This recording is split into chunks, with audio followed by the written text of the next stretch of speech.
Good morning students.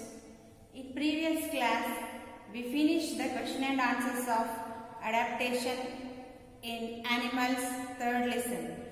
Now today we are going to learn about a new lesson, reproduction in plants.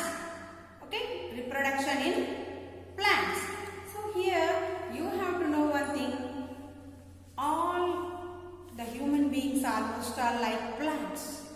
Especially children like plants and they want to play in parks.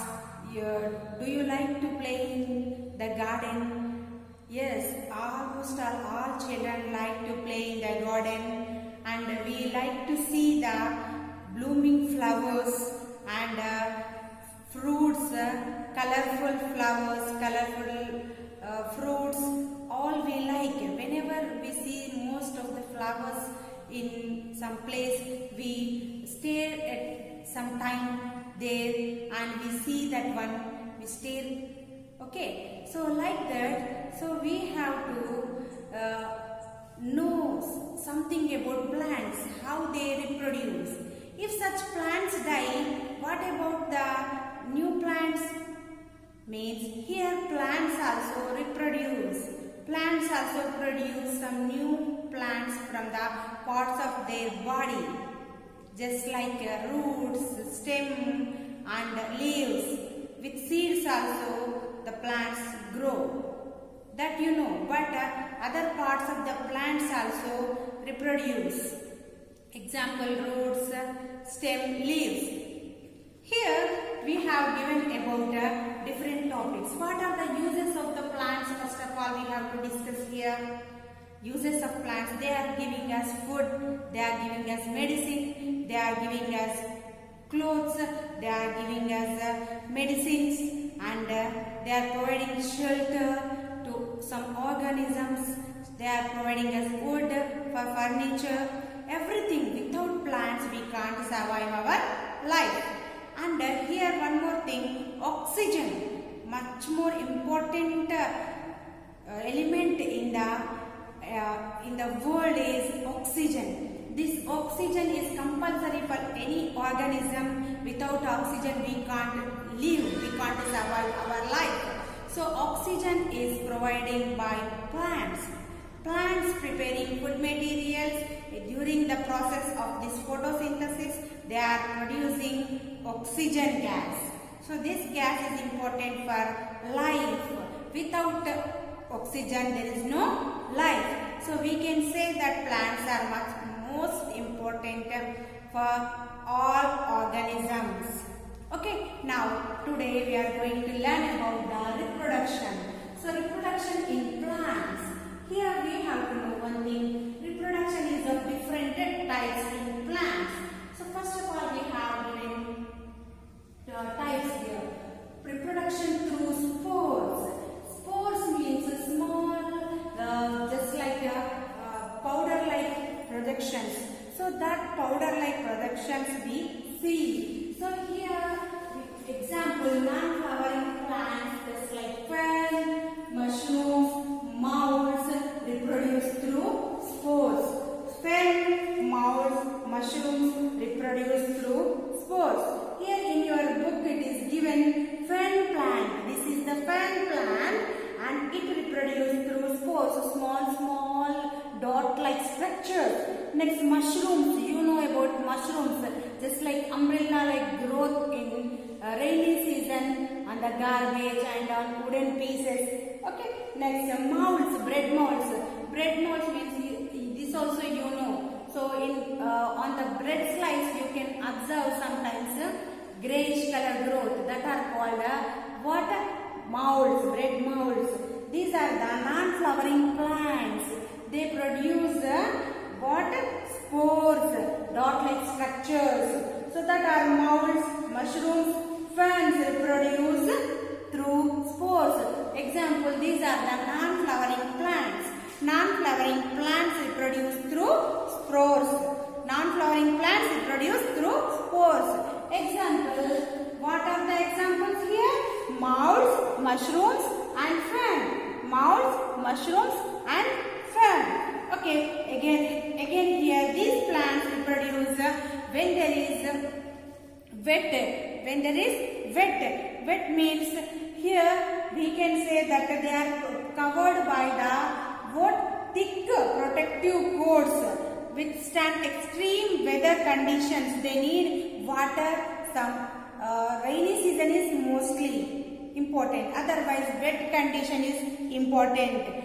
Favorable conditions just like heat and water if it is there. So at that time the fern and molds mushrooms reproduce through spores. Next, one more thing is reproduction through body parts. Reproduction through body parts. Next one is reproduction through seeds. Next one is reproduction through seeds. Reproduction through body parts. This you know. Some roots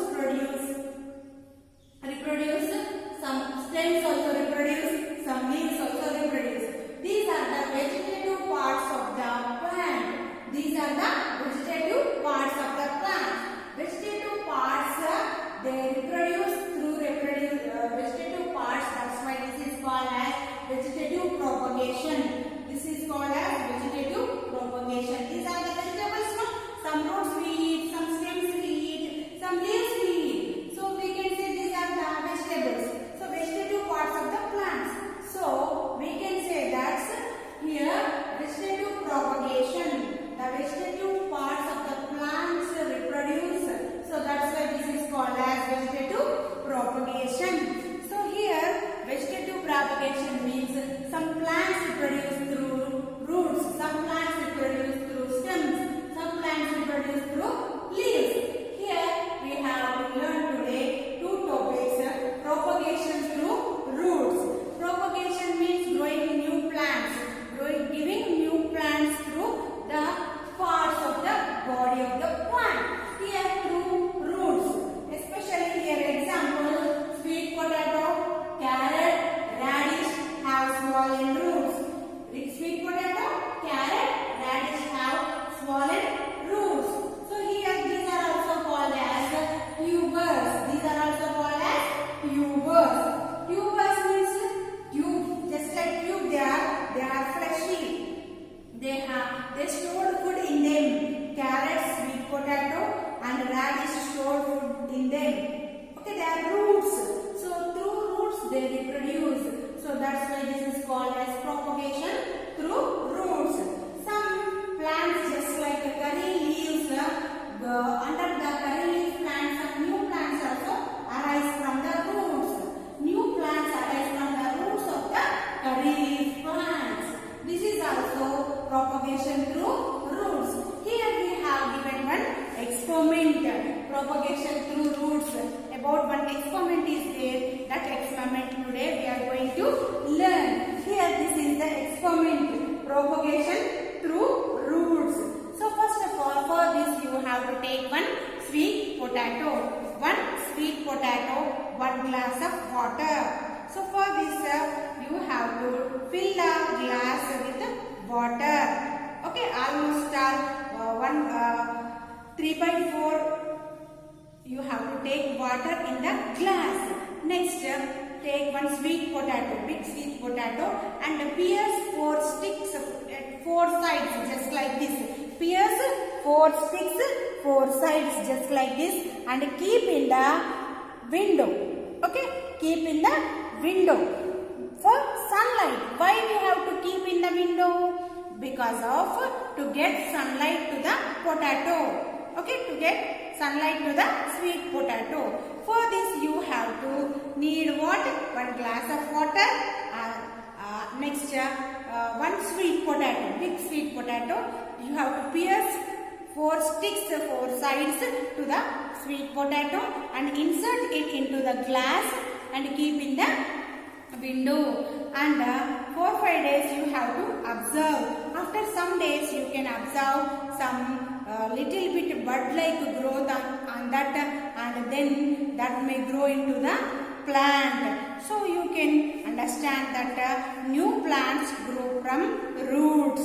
Okay, just like this sweet potato if you dip in the water, then you will observe that the growth of leaves in that. Okay, understood clearly? Did you understand clear? Is it clear to you? Next, again propagation through stem. So propagation through stem here. So in this potato, onions, ginger and turmeric, pasupu. Okay, ginger, onion, potato, like this stems. These are all stems. These are all not roots. These are all stems. So through this they reproduce. Okay, here you can observe at your home. If you keep potatoes at your home in the refrigerator, you can observe some whitish color growth on that. So that are nothing but buds. We can say buds. On the potato you can observe some this like shape. Okay, like this shape. This is called eye. What is that? Eye of the potato. In the eye of the potato, on that place you can observe the growth. The growth is called as bud, and the shape is known as eye. You can observe on the ginger also. On the ginger also you can observe whitish color growth. So that are called buds. What are that?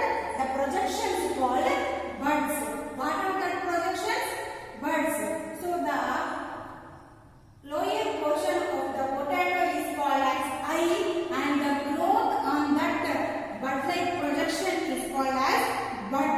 Okay, cutoff. If you take that cutoff of the potato and if you keep in the soil, that can grow as a new plant. That can grow as a new plant. Okay, next here I will show you the picture here. So the ginger and the projection is growing on that. So this is called as what? Bud.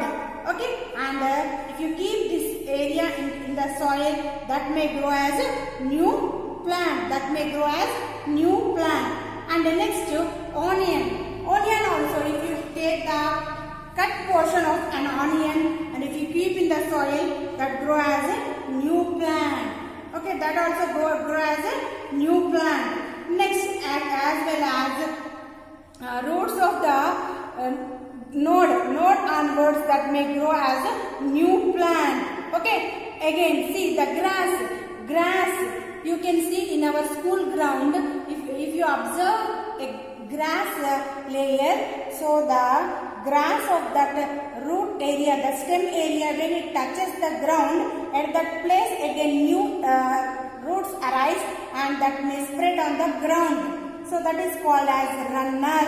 That is called as runner. If you observe the grass stem, if the grass stem touches the ground, when there is moist or wet at that place, so the roots arise from that, roots grows from that place and that goes into the ground and that grow as a new plant, and that is called as runner, like this. Okay, that is called as runner. Okay, today enough. Okay, once more I will explain you the topic. Okay, next reproduction is of three types in plants. One is propagation through spores. Second one is propagation through body parts. Third one is propagation through seeds. So here in this propagation through spores, non-flowering plants reproduce through propagation through spores. Example here, ferns, mushrooms and moulds. Ferns, mushrooms and moulds. Next, reproduction through body parts.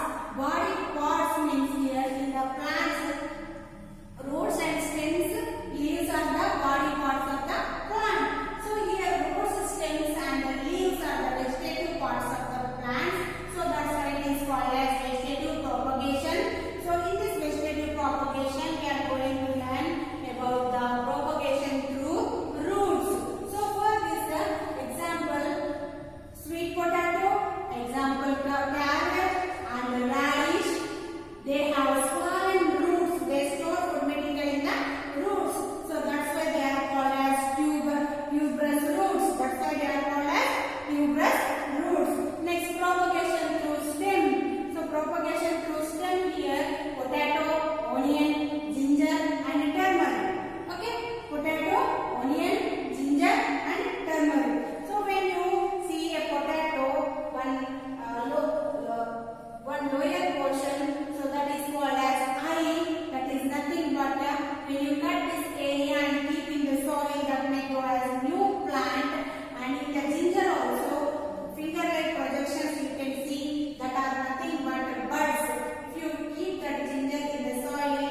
touches the ground, the roots may arise from that, roots may grow from that, and it may grow as new plant. It goes through the ground. So this is called as a runner. This is called as a runner. Okay. So in next class we learn about another topic.